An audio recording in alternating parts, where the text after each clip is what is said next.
Bob is a contractor whose job ends on a Friday. Now, you revoke his badge on the way out, but the badge reader syncs with a 5-minute delay. So, for the next 5 minutes, that door still opens for him.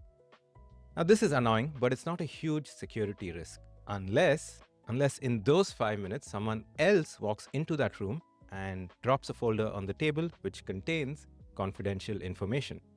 Now, Bob can see something that didn't exist back when he had access. And this, in essence, is the new enemy problem. It's one of the sharpest ideas in Google's Zanzibar white paper.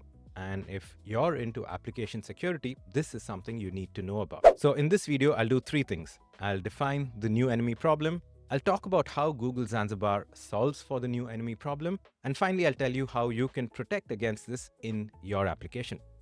Let's get started. So here's a real life example. You have Kara and Lex, who both have access to a document called Secret Plans.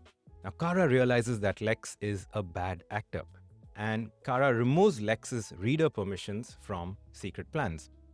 Then Kara adds new secrets to this, and at this point, Lex should not be able to access the document. But Lex attempts to read this, and thanks to a stale check, Lex is granted access to this document, and then chaos ensues. In this example, Lex is the new enemy. They were harmless before the change, but the change is what made them dangerous. Notice that there are 2 events with a cause and an effect relationship. There is a permission change and then a content change. And this danger only exists if you get the ordering of these 2 wrong. In the Google Zanzibar white paper, this is referred to as causal ordering, an ordering because of a cause.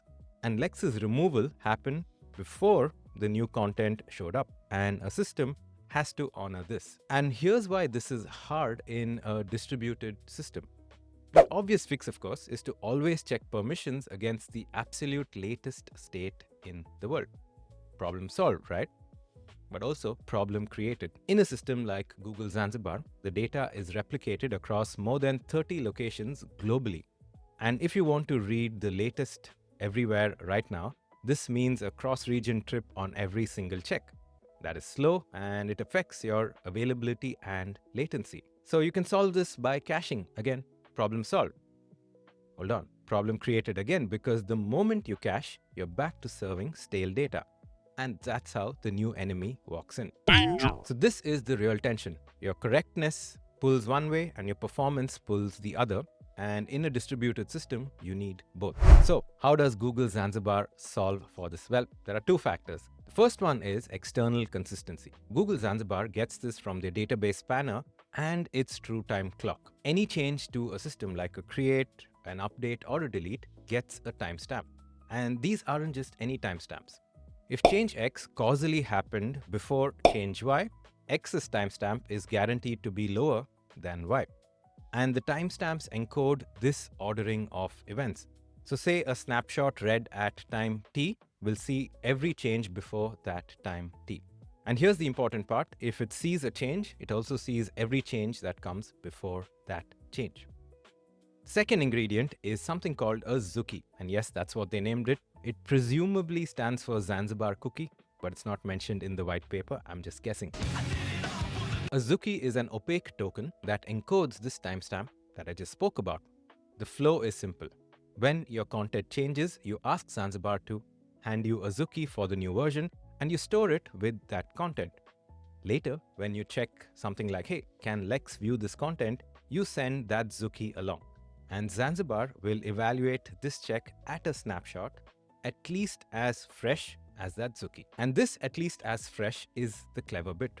It's a floor, not an exact match, which means Zanzibar can pick any timestamp newer than that Zuki. And that freedom is what buys back the performance. It can serve this check from an already replicated local data instead of a cross-region trip. And it can round up timestamps to coarse buckets, so thousands of checks can share a cached result.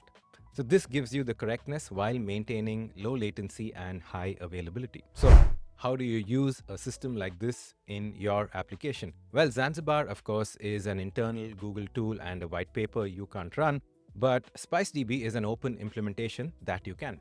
SpiceDB is an open source implementation of Google Zanzibar used by companies such as OpenAI, Reddit, Netflix, and Turo. And Zookeys in SpiceDB have a different name. It's called a Z token, which is essentially the same idea, having an encoded snapshot of a moment in your permission timeline. What SpiceDB adds for you is an option to pick a consistency mode where you can trade off latency against freshness based on your use case. Some of the options the SpiceDB API gives you is the option to minimize latency. Now, this is the default where you serve a permission check from a cache with perhaps some staleness. And this is what the overwhelming majority of users will use. The SpiceDB API also gives you an option for an at least as fresh, which is you hand it a Z token and SpiceDB will guarantee a snapshot no older than that token. This is the exact Zookie protocol that I mentioned earlier. And if your use case demands it, you can also use the fully consistent option, which ignores the cache but evaluates against the latest state, period. Now, this gives you maximum safety and maximum correctness, but also at a slightly higher cost in terms of latency. There's a good chance you've heard of OWASP, Open Worldwide App Security Project, and they come up with a list of the top 10 risks to web apps every 4 years or so. It's no surprise that broken access control has topped the last two lists. 100% of the apps tested have had broken access control issues, and things like the new enemy problem actually lead to broken access control. So this is the new enemy problem. This is no longer something you would read on the front page of Hacker News, but a very real problem you might run into on your distributed system. If you want to go deeper on it, I would say read the Zanzibar paper. The section on the new enemy problem is short and very interesting. I've also linked a couple of posts from the Odset blog that goes a little deeper into this. Drop a comment on how you handle consistency in your own stack. I'd love to hear from you, and I will see you in the next one.